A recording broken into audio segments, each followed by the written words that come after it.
Vamos abrir, meus irmãos, a palavra de Deus no último versículo do capítulo 3 de João, Evangelho de João. João 3, verso 36. Diz a palavra do nosso Deus: quem crê no Filho tem a vida eterna. O que, todavia, se mantém rebelde contra o Filho não verá a vida, mas sobre ele permanece a ira de Deus. Amém. Deus nos abençoe e nos ajude. Pai amado, Pai querido, grandioso Deus são as tuas obras de eternidade em eternidade. Ó Senhor, como é bom e maravilhoso, Pai, estar na tua casa, bendizendo e louvando o teu nome, Senhor. Como é bom, Pai Santo, poder contemplar o teu poder e a tua grandeza, Senhor. Como é bom, Senhor Deus, prestar louvores, adoração, cantar, Senhor Deus, ao teu nome as tuas maravilhas, as tuas grandes obras, Pai. Senhor nosso Deus, essa noite vem nos ajudar, Pai Santo. Vem nos ajudar, Senhor Deus, nos alimentando com a tua palavra. Que a tua palavra seja verdadeiro alimento, Senhor, para nossas almas esta noite, Senhor Deus. Que possamos, Deus, sair felizes, Pai. Felizes com a verdade da tua palavra, Senhor. Felizes, Deus, com o testemunho reto e fiel que o Senhor nos dá através do teu santo evangelho. Nos alimenta, Pai Santo, e aplica no nosso coração, Senhor, na nossa vida, tudo que foi ensinado nesta noite. Para a honra e a glória do Senhor. Em nome de Jesus nós oramos. Amém. Nós estamos encerrando o capítulo 3 do Evangelho de João. E neste Evangelho de João, irmãos, neste capítulo 3 especificamente, ao longo de todo o capítulo, o apóstolo João vem demonstrando a grandeza de Deus. Se nós olharmos para os tópicos que estão na nossa Bíblia, nós vamos começar vendo a conversa que Jesus Cristo teve com Nicodemos. E aquela conversa, o Senhor Jesus começou a ensinar a Nicodemos sobre a regeneração, sobre o nascer de novo, sobre o se tornar uma nova criatura em Cristo Jesus. Daí o Senhor mostrou que a missão do Filho de Deus, a missão que ele tinha, dada pelo próprio Deus Pai, era salvar pecadores. Não matar, não condenar, mas salvar pecadores. Jesus veio para salvar pecadores. E ele começa a discorrer sobre isso, mostrando que, apesar dos homens terem rejeitado o Senhor, a Jesus Cristo, e isso vai resultar numa certa condenação, mas ainda assim, o que Jesus veio fazer, em primeira instância, não foi condenar, mas salvar o homem pecador. João Batista dá o seu testemunho acerca de Jesus Cristo. A narrativa nos diz que Jesus, junto com João Batista, estavam batizando. Na verdade, não o próprio Cristo, mas os seus discípulos batizavam, cada um em uma região. E então alguns discípulos de João Batista chegaram até ele com raiva, porque muitas pessoas seguiam a Cristo e poucas estavam com João em comparação. E João começa a dar o seu testemunho, dizendo que na verdade era necessário que isso acontecesse. E que ele, João Batista, diminuísse e que Cristo aumentasse. Daí, João começa a mostrar por que isso tinha que acontecer. João começa a dizer que ele mesmo era homem pecador e que Cristo era o Cristo glorioso e que Jesus era o Filho de Deus e que Jesus havia recebido a plenitude do Espírito Santo e não uma pequena medida como nós, homens, recebemos. E o verso 35, João enfatiza essa superioridade de Jesus Cristo, dizendo assim: o Pai ama o Filho e todas as coisas deu ao Filho. É uma palavra final que João dá sobre a soberania de Deus, de Jesus Cristo. que Jesus é o Senhor sobre todas as coisas existentes. E então, no verso 36, que nós estamos agora, João, ele fecha todo o capítulo 3 com uma alternativa que todo homem tem: escolher a Jesus Cristo e ter a vida eterna, ou rejeitá-lo e ter a condenação eterna. João nos mostra isso.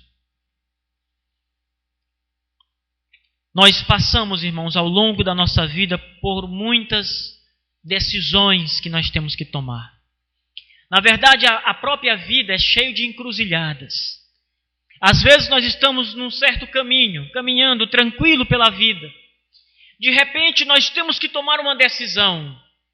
Para um lado nós temos um caminho, uma escolha, e para o outro lado nós temos um outro caminho, uma outra escolha. Mas nós só podemos ir por um caminho, logo nós temos que escolher. E é preciso, irmãos, acertar nas decisões que nós tomamos. Temos que tomar as decisões certas na nossa vida. Temos que decidir pensadamente. Nós temos que pesar as nossas decisões. Se aquilo que nós vamos fazer é bom ou se vai resultar em algo ruim. Todas as decisões que nós tomamos, nós arcamos com consequências. E eu queria, nessa noite, falar com os irmãos, nesta mensagem, com o título Consequências Eternas. Eu queria que vocês pensassem no título dessa mensagem durante todo o sermão. Consequências Eternas.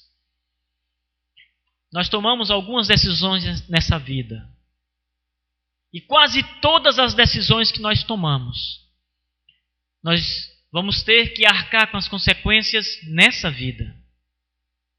Às vezes, tomamos a decisão de sair ou não de um determinado emprego. Isso pode ser bom ou pode ser ruim. Nós vamos arcar as consequências disso. Mas elas não passam dessa vida. Às vezes escolhemos se vamos ter mais um filho ou não. Eu discuti isso recentemente com minha esposa. Se nós vamos ter mais um filho ou não. E isso vai trazer consequências. Mas não passam dessa vida. Mas existem consequências, irmãos, eternas que nós temos que tomar. As decisões que nós vamos tomar nessa vida podem ser muito importantes, decisões temporais, não espirituais. Podem ser muito importantes e podem nos levar a bons caminhos futuros. Podemos acertar, mas nós podemos errar. Nós só temos essas duas decisões para tomar. Ou amamos, ou servimos, ou estamos com Ele, ou nos rebelamos, ou o desprezamos, ou escolhemos o outro caminho. Essas são as alternativas que nós temos para tomar. Não há um meio termo. É a estrada bifurcada. Ou você vai para Cristo, ou você se rebela contra Cristo. Não há uma estrada que vai direto, no meio. Temos que fazer uma escolha. E essa escolha, irmãos, que nós fazemos nessa vida, ela traz consequências eternas. É isso que o apóstolo João nos diz aqui. Quem crê no Filho, quem escolhe a estrada, que é Jesus Cristo. Ele mesmo diz, eu sou o caminho. Quem escolhe esse caminho, Jesus Cristo, tem a vida eterna. Mas quem escolhe o outro caminho, rebelar-se contra o Senhor, não servi-lo, não obedecê-lo, não honrá-lo, não amá-lo, sobre ele permanece a ira de Deus. Dois caminhos que nós temos para seguir. Uma escolha que nós temos que fazer. Consequências para os crentes. Os crentes são aqueles que fizeram um compromisso real, verdadeiro. Não apenas um compromisso formal, nominal, mas um compromisso de fé autêntica com o Senhor. Quais são as consequências? Irmãos, Iranilde, pega o Marcos Filho aqui.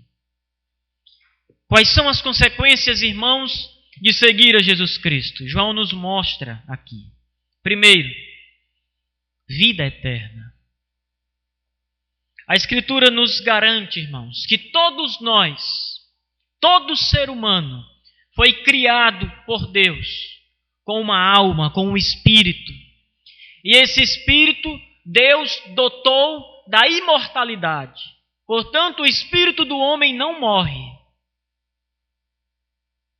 A matéria morre. A matéria, quando o espírito sai, ela fica inanimada, sem vida. Mas o espírito do homem não morre. Ele é imortal. Mas o conceito que a Bíblia tem de vida é algo diferente de existir. Eu posso afirmar com toda certeza que todo ser humano tem existência eterna. Tanto crente como não crente. Todos vão existir eternamente. O conceito que a Escritura nos dá de vida é uma total comunhão com Deus. Ter a vida eterna é ter a mais perfeita comunhão com o Senhor. É estar com Deus para todo sempre. É estar próximo do Senhor, de Jesus Cristo, é gozar das mansões celestiais eternamente, irmãos. É algo até difícil da gente expor para vocês, porque é algo que nós não vivemos ainda. Nós estamos vivendo, mas ainda nós não podemos ver o fim. Não há fim, na verdade. É estar com Deus para todo sempre. Às vezes nós estamos, por exemplo, o casal de namorados estão ali se amando, namorando, e eles querem que aquele momento nunca acabe. Que momento gostoso! Que momento bom! A comunhão do Pai neste mundo, do Pai e o Filho, a Mãe, aquele amor fraternal, aqueles momentos maravilhosos, são coisas que nós queremos para sempre, que não se acabem, momentos maravilhosos. A vida eterna, irmãos, é isso, só que com Deus. É você estar eternamente com o seu Criador, gozando com Deus eternamente. Experimentando coisas, irmãos, que nós não entendemos e nem jamais vimos ainda nessa vida. Toda a alegria que você já teve, irmãos, o momento mais feliz da sua vida, ele é um momento incomparável diante da alegria que nós vamos ter com Deus. Vida eterna. Vida.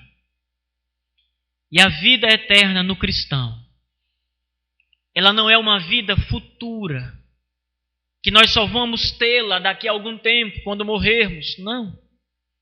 A vida eterna do cristão, ela começa no momento em que Deus nos salva.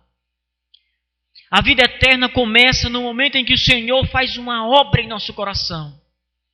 No momento em que nós somos constrangidos pelos nossos pecados e olhamos para Jesus Cristo e podemos confessar a nossa iniquidade verdadeiramente, amando ao Senhor e desejando a Jesus Cristo. Aí começa o gozo eterno, a vida eterna, porque jamais podemos perdê-la. Jamais alguém pode tomá-la. Ela não pode ser cancelada. Ela não pode ser retirada de nós. Nós a temos. Jesus diz: quem crê no Filho tem a vida eterna. Por isso, irmãos, se você crê no Filho de Deus, que morreu e ressuscitou dos mortos, a Escritura, que não pode falhar, como Jesus disse, ela afirma que você tem a vida eterna, você possui a vida eterna. E ninguém pode tirar de você. Ninguém pode afastar você de Deus. A barreira que existia foi quebrada pelo próprio Salvador, Jesus Cristo. A consequência desta decisão espiritual de seguir esse caminho que é Jesus Cristo para o crente é uma decisão maravilhosa. É um mar de rosas, irmãos. Ah, irmão, mas a Escritura mesmo diz que seguir a Jesus, o caminho é estreito, é espinho, não tem nada de rosas. Irmãos, nós temos que passar por muita coisa nessa vida. Mas quem é que pode nos tirar a salvação? Podemos passar pelo vale da sombra da morte. Podemos passar no meio dos lobos. Outro dia, eu vi na internet uma figura interessante que mandaram para mim por e-mail. Sabe o que era? Era uma fila de cães, pastor alemão, a raça. Mais ou menos uns 50, assim, um do lado do outro, com os soldados segurando. E adivinha quem estava desfilando ali na frente deles, a poucos metros? Um gatinho. Não sei se vocês já viram essa imagem. Vários cachorros, todos olhando assim fixo para ele. E o gatinho lá, alegre, desfilando entre os cachorros. E o Salmo diz: 1000 cairão à tua direita, 10.000 à tua esquerda, e tu não serás atingido. Grande coisa é servir a Deus, irmãos. O Senhor é por nós. O Senhor é do nosso lado. Nós temos a vida eterna.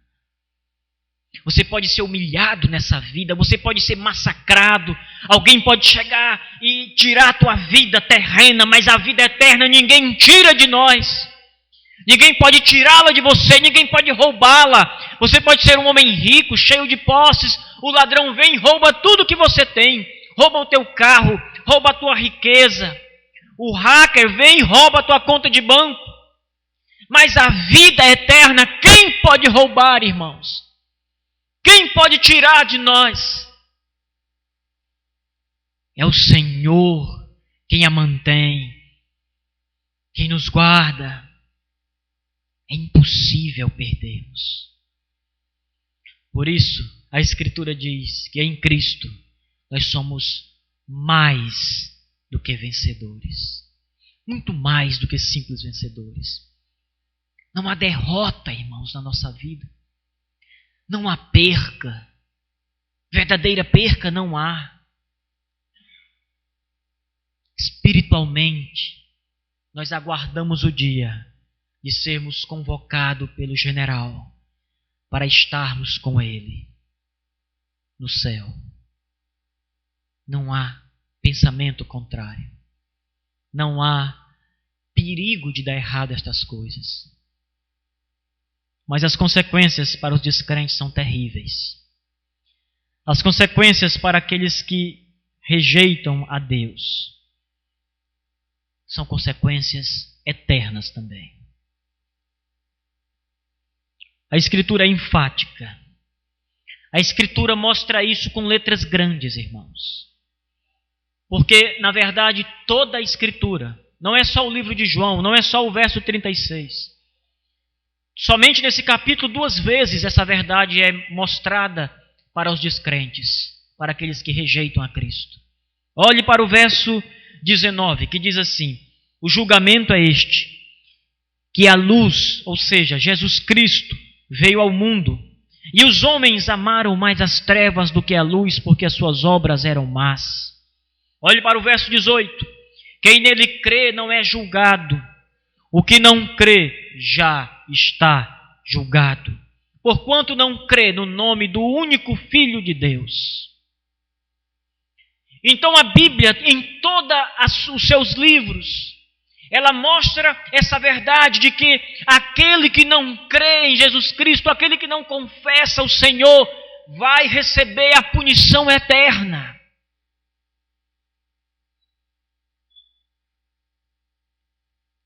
João 36 diz assim: todavia, aquele que se mantém rebelde, o que acontecerá? Não verá a vida. É interessante, irmãos, nós olharmos as palavras que estão apresentadas nessa parte. A palavra ver, que João escreve aqui, não verá, é uma ótima tradução. Mas no texto original ela também significa mais do que isso que está no nosso português. João está dizendo que aquele que rejeita Jesus Cristo, ele não vai poder ver porque não vai participar. Isso é a tradução literal. Você não vai ver porque você não vai estar lá. Você não vai ver o Cordeiro de Deus nos céus, na glória, na mansão, porque você não vai estar lá. Por isso não verá a vida. Você não terá comunhão com Deus.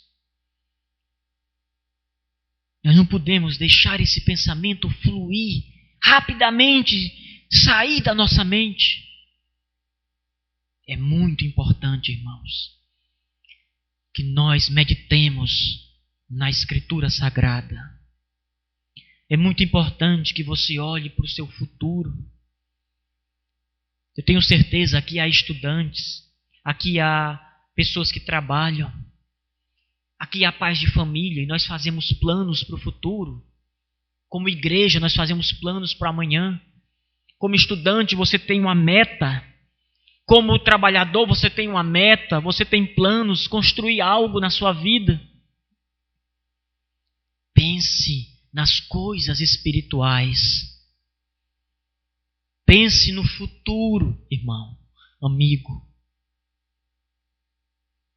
A Bíblia é enfática. Quem rejeita, quem se mantém em rebeldia contra o Filho de Deus, não verá a vida. Isto quer dizer, irmão, segundo a palavra que João usa, que esta pessoa não estará com Jesus Cristo, não estará com Deus, não terá comunhão com Deus. Isso quer dizer, irmãos, que ela estará em um outro lugar. O local onde a ira de Deus será derramada. O local onde o Senhor retribuirá todas as obras dos ímpios, dos descrentes. A Bíblia chama esse lugar de inferno. A Bíblia diz que habitarão no inferno o falso profeta, o anticristo, Satanás e todos que rejeitaram a Jesus Cristo. Todos, sem exceção alguma. Você não pode segurar-se no seu pai, na sua mãe. Você não pode confiar na fé de ninguém. A Escritura diz, cada um dará conta de si mesmo perante o Senhor, a Deus. Não haverá participação das glórias eternas. Não haverá galardões. Os crentes, os justos, que a Bíblia chama, porque foram justificados pelo sacrifício de Jesus Cristo. Os justos receberão coroas. Pérolas e diamantes estarão nas suas coroas. Receberão galardões. Enquanto que os ímpios, a Escritura diz, que eles receberão açoites, chicotadas. É claro que a Escritura está falando em uma linguagem de metáfora, não literal, falando das coisas espirituais em termos temporais. Mas o que a Escritura está dizendo é que haverá uma punição eterna para aqueles que rejeitam a Jesus Cristo. E que há um local preparado para receber os rebeldes e aqueles que se levantaram contra o Cordeiro Santo de Deus. Quando a Escritura diz, no verso 36, todavia os que se mantêm rebeldes, também uma tradução literal significa desobedientes. Então a Escritura diz, e os desobedientes. A Escritura está falando, irmãos, de pessoas que não aceitam o Evangelho. Pessoas a qual o Evangelho é pregado. Pessoas às quais a palavra de Deus é dirigida. Elas são confrontadas com o seu pecado. são confrontadas com a palavra verdadeira do Senhor, mas se mantêm rebeldes, rejeitando ainda o Senhor Jesus, obstinados no seu pecado, obstinados em dizer não a Jesus Cristo, ao Cordeiro Santo de Deus. Que desgraça, irmãos! Consequências eternas. A vida não se resume aqui.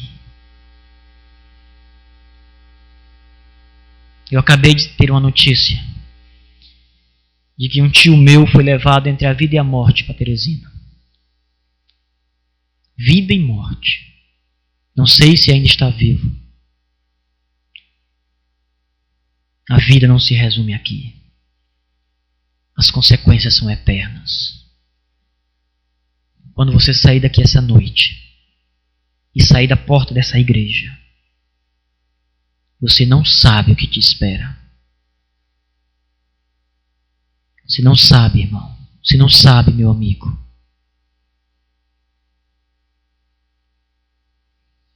Não se mantenha rebelde. João diz: aqueles que se mantêm desobedecendo ao Filho. Significa que o Evangelho é pregado e a pessoa diz: não concordo, não aceito, está errado, eu vivo assim e assim é que é certo. Você está chamando Deus, o Deus Santo que está no céu, no trono, de mentiroso. Você está dizendo que é mais sábio do que Deus. Mas você não sabe que é pobre, nu e miserável, como diz em Apocalipse. Pensas que é rico, pensas que tem tudo. Jesus diz: mas tu não sabes que é pobre, nu e miserável. Precisa de Jesus Cristo, irmão. Você precisa de Jesus Cristo. As consequências não são agora. As consequências não são agora. Agora parece que está tudo bem. Agora parece que tudo vai bem para você. Tem seus amigos, tem suas amigas, tem sua vida, tem suas orgias, tem suas bebidas, tem suas drogas, tem todas as coisas que a vida te oferece.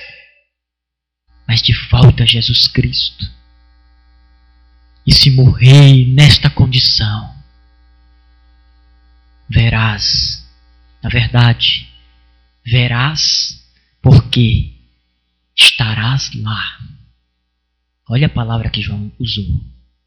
Não só vai ver de longe, participarás do tormento eterno, da ira de Deus.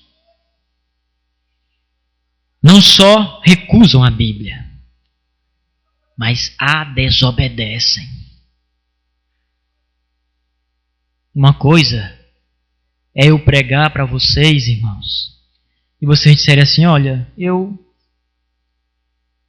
Marcos pregou, é o dirigente da igreja, eu respeito, mas aquela palavra que o irmão disse ali eu não concordo, mas eu vou obedecer. Ele é o dirigente, ele estudou, pode ser que eu esteja errado. Você não concorda, mas você obedece. Outra coisa é você discordar e desobedecer. É isso que o descrente faz. Ele não concorda com o Evangelho. Suas palavras são mentirosas quando ele diz que é verdade. Realmente é isso, é assim. Mas as suas obras mostram que não é.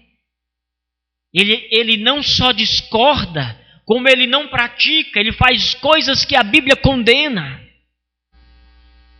Houve um movimento, algum tempo atrás, chamado Rebeldes Sem Causa. Não sei se vocês ouviram falar disso. Faz algum tempo. Acho que é da idade, quando Adriele nasceu, ou mesmo antes disso. E esse movimento eram os rebeldes sem causa. E um dia alguém entrevistou e disse: por que vocês são rebeldes? E ele disse: você não sabe o nome do movimento? Rebelde sem causa. Somos rebeldes porque gostamos de ser rebeldes. Adoramos ser rebelde. É bom se rebelar contra as leis, ter um pouco de anarquia. Isso está no nosso sangue. Eles diziam. Não tinham motivo algum para ser rebeldes, mas eram rebeldes. Gostavam da rebeldia. Muitos filhos hoje são rebeldes aos pais. O pai ensina ao filho, filho, esse é o caminho que você deve andar.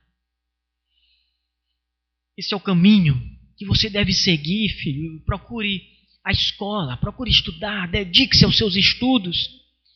Filho, procure um trabalho. Filho, obedeça a sua mãe, obedeça a mim. E o pai enche o filho de bons conselhos. Mas o filho se mantém rebelde.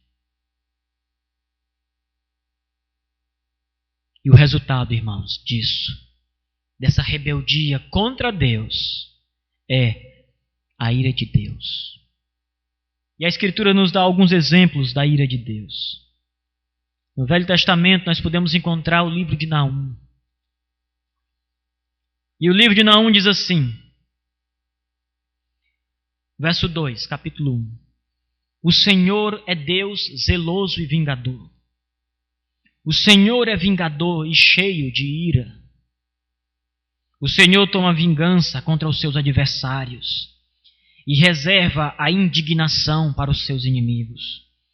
O Senhor é tardio em irar-se, mas grande em poder e jamais inocenta o culpado. O Senhor tem o seu caminho na tormenta e na tempestade, e as nuvens são o pó dos seus pés. Ele repreende o mar e o faz secar, e minguam todos os rios, e desfalece Baçã e o Carmelo, e a flor do Líbano murcha. E ele faz com que os grandes montes se derretam. O Senhor é cheio de ira. Romanos, o apóstolo Paulo escreveu assim. Verso 18 do capítulo 1. A ira de Deus se revela do céu contra toda impiedade e perversão dos homens, que detêm a verdade de Deus pela injustiça. Porquanto o que de Deus se pode conhecer, o que de Deus é manifestado entre eles, o que Deus lhes manifestou, porque os atributos invisíveis de Deus, assim o seu eterno poder, como também a sua própria divindade, claramente se reconhecem desde o princípio do mundo, sendo percebida pelas coisas que foram criadas. Tais homens são por isso indesculpáveis, porquanto, tendo conhecimento de Deus, não o glorificaram como Deus, nem lhe deram graças. Antes se tornaram nulos em seus próprios raciocínios, obscurecendo-lhes o coração insensato. Inculcando-se por sábios, tornaram-se loucos, e mudaram a glória do Deus incorruptível, em semelhança da imagem de homem corruptível, bem como de aves, quadrúpedes e répteis. Por isso Deus entregou tais homens à imundícia, pela concupiscência do seu próprio coração, para desonrarem o seu corpo entre si. Eles mudaram a verdade de Deus em mentira, adorando e servindo a criatura em lugar do Criador, o qual é bendito eternamente. Amém. Por causa disso, Deus os entregou a paixões infames, porque até as mulheres mudaram o modo natural das suas relações sexuais por outro, contrário à natureza. Semelhantemente, os homens também deixaram o contato natural da mulher e se inflamaram mutuamente em sua sensualidade, cometendo torpeza, homem com homem, e recebendo em si mesmo a merecida punição. Isto é, a ira de Deus sendo revelada do céu contra aqueles que rejeitam a Jesus Cristo. Meus irmãos, dois caminhos.